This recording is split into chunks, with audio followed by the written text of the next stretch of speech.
আলহামদুলিল্লাহি ওয়া কাফা ওয়া সালামু আলা ইবাদিহিল্লাযিনা ইসতাফা আম্মা বাদ আউযু বিল্লাহি মিনাশ শাইতানির রাজীম বিসমিল্লাহির রহমানির রহিম। সম্মানিত প্রিয় বন্ধুগণ, সমাজে কিছু মানুষ আছে খুবই অতি চালাক।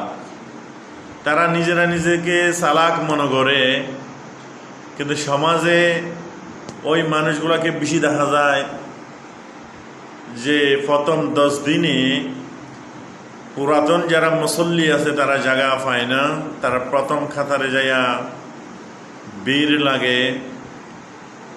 মাঝখানে 10 দিন তাদেরকে খুঁজি পাওয়া যায় না, আবার 27 রমজানে তাদেরকে দেখা যায়।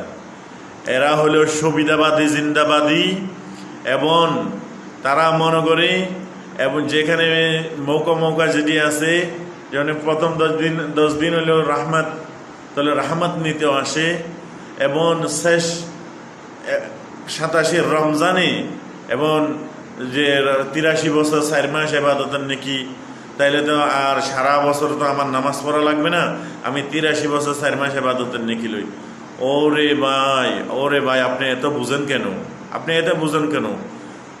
লাইলাতুল কদর এটা এমন ফজিলতুল্লাহ রাত, এটা মুমিনদের জন্য আল্লাহ তাআলা খাস করে মুমিনদের জন্য, যারা নিয়মিত 5 ওয়াক্ত নামাজ আদায় করে অভ্যাস করছে, ওই মানুষগুলাকে আল্লাহ তাআলা এবং তারা যেন বেশি আরো যেন নেকিও পায়, এই জন্য তাদের জন্য আল্লাহ তাআলা এই রাতটা দান করছে। মুমিনদের জন্য এই রাতটাকে সৃষ্টি করছেন।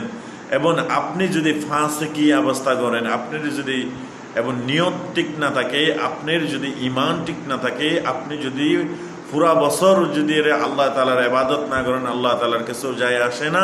কিন্তু আপনি টকবেন কেন? আপনি নিজে টকাইতে আসেন কেন? আপনার কাজ কি, আমার কাজ কি? নামাজ এটা কিন্তু শুধু সিজনে না, নামাজ হলো হাত্তা ইয়াহাতিয়াকাল ইয়াকিন, মৃত্যুর আগ পর্যন্ত নামাজ পড়তে হবে। আপনি শুধু সিজনে আসেন কেন? শুধু শুক্রবারে আসেন কেন? শুধু এরকম লাইলাতুল বরাত, লাইলাতুল কদরে আসেন কেন?